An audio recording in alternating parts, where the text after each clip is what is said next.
চোতালত বহি আমি অঞ্চলটোৰ স্থানীয় ৰাইজৰ মনৰ আৱেগ অনুভূতি ৰাজনৈতিক সামাজিক অৰ্থনৈতিক শৈক্ষিক দিশত ৰাইজে কি ভাবি আছে সেই কথাখিনি বুজ ল'ব বিচাৰিছোঁ আৰু ৰাইজক এখন মঞ্চ দিছোঁ ৰাইজে যাতে মনৰ কথা খুলি ক'ব পাৰে আৰু আপুনি দেখিছেই এতিয়া বৰষুণৰ কাৰণে ৰৈ যাবলগীয়া হৈছে কিন্তু ইমান বতৰ বেয়া ইমান ঠাণ্ডা তাৰ মাজতো যেনেকৈ আজি ৰাইজে নাহৰকটীয়াত ওলাই আহিছে আমি বহুত ডাঙৰ ডাঙৰ অঞ্চলৰ সামৰি পেলাই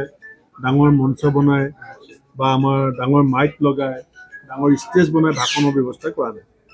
আমি মুখামুখি এটা ৰাইজৰ লগত অন্তৰংগ আলাপ আৰম্ভ কৰিছোঁ আৰু আমি বহুত কথা বুজি উঠিছোঁ ৰাইজেও বহুত কথা কৈছে লাহে লাহে আপুনি চব কথা গম পাই যাব বতৰ যথেষ্ট বেয়া বিধিয়ে দিলেও যেন বিধাতাই দিয়া নাই নেকি আপোনালোকক তেনেকুৱা হৈছে নেকি দুলীয়াজানতো বৰষুণ পাইছে যিকোনো এটা শুভ কামত বৰষুণ হোৱাটো আটাইতকৈ বেছি ভাল বুলিয়ে শুভ লক্ষণ আপুনি বৰষুণ দিয়া মানে যদি বেয়া বুলি কয় সেইটো কেনেকৈ হ'ব পঞ্চায়তত আপোনালোকৰ মিত্ৰতা থাকিবনে বা মিত্ৰতালৈ কি হ'ব আপোনালোকে কেনেকৈ স্থানীয়ভাৱে হ'ব পাৰে স্থানীয়ভাৱে ব্লক বা জিলাবিলাকে যদি বিজেপি বিৰোধী দলৰ লগত মিত্ৰতা কৰিব বিচাৰে সেইটো আমি সন্মতি দিছোঁ ৰাজ্যিক ভিত্তিত জটিলতা আছে কাৰিকৰী দিশ আমাৰ মনৰ ফালৰ পৰা আপত্তি নাই মিলিবলৈ আমি বিচাৰি আছোঁ কিন্তু ৱাৰ্ডৰ সংখ্যা 26,000 প্ৰায়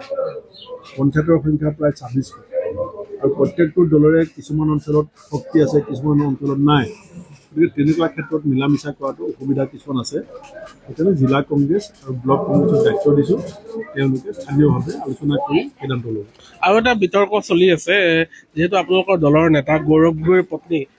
ISI এগৰাকী এজেণ্ট বা ISIৰ লগত সম্পৰ্ক থকা বুলি এটা বিতৰ্ক চলি আছে এই সন্দৰ্ভত আপোনাৰ কিবা প্ৰতিক্ৰিয়া থাকিব নেকি এইটো কোনেও কোৱা নাই অকল অসমৰ মুখ্যমন্ত্ৰী হিমন্ত বিশ্ব শৰ্মাই কৈছে মই বিচুতি খাইছোঁ যে এজন মুখ্যমন্ত্ৰী আনৰ ঘৈণীয়েকলত কিয় লাগি থাকে তেখেতৰ বেলেগ কাম নাই নেকি মুখ্যমন্ত্ৰীকটো ৰাইজে বহুত কাম দি থোৱা আছে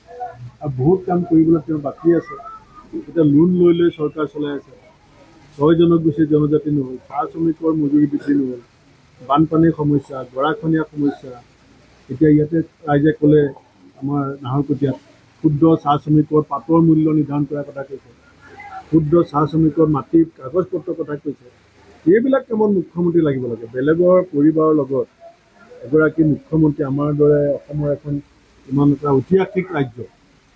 আমাৰ মুখ্যমন্ত্ৰীৰ ছুটিখনৰ যিটো গৰিমা